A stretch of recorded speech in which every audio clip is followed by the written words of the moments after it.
ఒకప్పుడు విహాన్‌తో బయటికెళ్తే నేనే ఖచ్చితంగా ఇంట్లో కుక్ చేసుకొని వాడి మీల్స్ అవన్నీ పట్టుకొని పోయేదాన్ని. కానీ పెద్దగవుతున్న కొద్దీ బయటికెళ్ళినప్పుడు బయట తినాలి అన్న ఇంట్రెస్ట్ వస్తుంది. ఎప్పుడో ఒక్కసారి ఓకే గానీ, మొన్న మా తమ్ముడు పెళ్లి టైంలో లాగా అన్ని ఫంక్షన్స్ అటెండ్ అయినప్పుడు, అన్ని సార్లు బయట ఫుడ్ పెట్టడం పాసిబుల్ కాదు గదా! అందుకే మేము వెళ్ళిన టైమింగ్‌ని బట్టి నేను స్నాక్స్ అవన్నీ ప్లాన్ జేసుకున్నా. ఈసారి ఫస్ట్ టైమ్ ఒకటి ట్రై చేసినా. అదేంటంటే ఘీ తీసుకెళ్ళిన. లంచ్ టైమ్ ఆర్ డిన్నర్ టైమ్‌కే ఎళ్ళినాం కాబట్టి, ఇట్లా చిన్న చిన్న కంటైనర్స్‌లో ఘీ తీసుకెళ్ళిన. కరెక్ట్‌గా కాలిక్యులేట్ చేసుకొని తీసుకెళ్ళిన. 2 ఎంజైమ్స్‌కి ఎంత పడతదో అంత. సాస్, హనీ గూడా పెట్టుకున్నా. స్నాక్‌తో పాటు ఎంజైమ్స్ ఇవ్వడానికి నాకేదో ఒక లిక్విడ్ ఫార్మ్ ఉండాలి. దానికోసం అది. ప్రతిసారి ఫ్రూట్స్ అయితే ఖచ్చితంగా పెట్టుకున్నా. చిన్న గ్రీక్ యోగర్ట్స్ అయితే తీసుకెళ్ళినా. ఎందుకంటే లంచ్ ఆర్ డిన్నర్‌కి అవసరం పడతది కాబట్టి. భారత్‌కెళ్ళే రోజు మాత్రం ఫుడ్ కార్‌లో తినిపించేసినాము.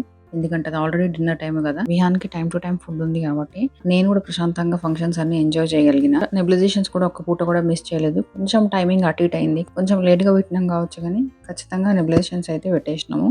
ఇవన్నీ చేసుకోవడానికి నాకేం పెద్దగా కష్టం అనిపించదు. వాడిని పెయిన్‌లో చూస్తేనే నాకు బాధ అనిపిస్తది. దాంతోటి కంపేర్ చేస్తే నేను ఇవన్నీ చేసుకోవడం పెద్ద కష్టం అనిపించదు నాకు. సో, ఇది ఇవాల్టి వీడియో. రేపటి వీడియోలో మళ్ళీ కలుద్దాం. Take care.